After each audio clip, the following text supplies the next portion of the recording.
My name is James Sandin, and I'm a professional magician. Here I am in downtown Chicago, walking to the most unusual show of my career. I'm on my way to help a man named Chris propose to his girlfriend. Chris wanted the evening to be special and for the proposal to be a surprise, so he asked me to meet him at Topo Labambo in downtown Chicago. And while I can do miracles with cards and coins, I'm easily lost, so thank goodness for smartphones. It'll be fine though, that's what the iPhone's for. We're going in the right direction. Don't worry, I made it. We have arrived. This is why we drive early, so we can get half an hour till proposal time. Upon arrival, I texted Chris and set up shop in the bar, waiting for him to step away from the table and deliver the ring.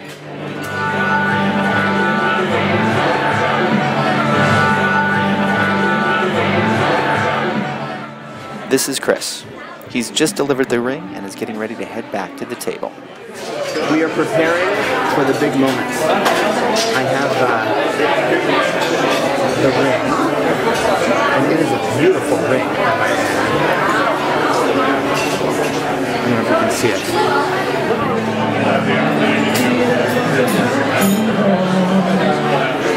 Wish me luck. Wish him luck. I don't need the luck. He needs luck. Hopefully nobody needs luck. Let's just put it like that. I'm approaching Chris and Elizabeth and letting them know we're filming a new promotion for Topo Labambo. I even go so far as to ask if they've seen me perform for other tables that evening. They say no, of course, which isn't surprising because they're the first table I approached. Hey, I'm a magician. I lie. It's what I do. The first magic I do is what I'm known for, the rubber bands. I place one rubber band on the fingers of each hand, first locking them together. Still, despite being locked together, they melt through each other, like, well, magic. Chris says he wants to try. So I give him one of the rubber bands, and I hold the other, again locking us together. Regardless, magic. The magic continued. I produced money from nothing, okay, rolls of coins from nothing, and of course there were card tricks, filled with astonishment and laughter. And one of my favorites, where my name written on the back of a playing card magically transforms into, in this case, Elizabeth's name. And then my favorite magic for couples, where Chris and Elizabeth each pick a different playing card and write their name on the face of their card. Their cards are then placed into the two separate halves of the deck. The halves of the deck are then brought together, and Elizabeth is asked to squeeze the deck. With love. When she does this, Chris's card is the only card that turns face up in the deck. I turned Chris's card face down and asked him to squeeze the deck as well. When we checked the deck, something amazing has happened. Not only did Chris make Elizabeth's card turn face up, but he made his magically jump right next to it. I then take both their cards and place them in Chris's hand, asking Elizabeth to put her hand on top of his. Then we wait for the real magic.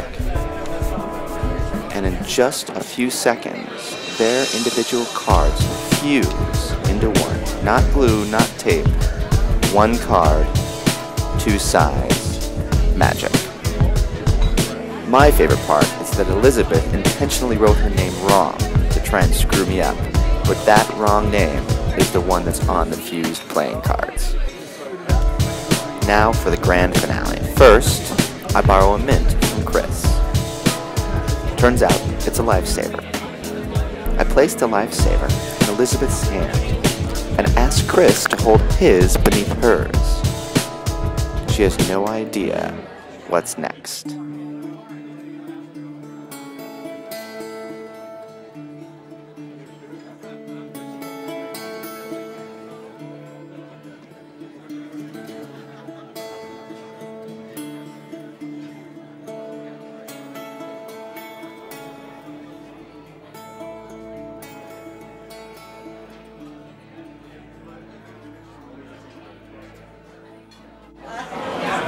Say yes! Woo!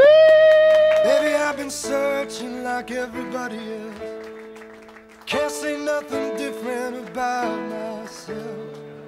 Sometimes I'm an angel and sometimes I'm cruel. When it comes to love, I'm just another fool. That was amazing. I did do everything I could not to just start crying because I didn't want it to be about me, but that was the coolest magic show I've ever done in my entire life.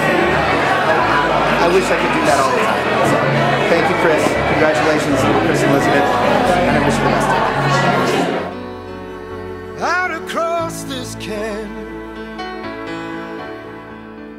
I'm asking you to be my true companion. True companion. True companion.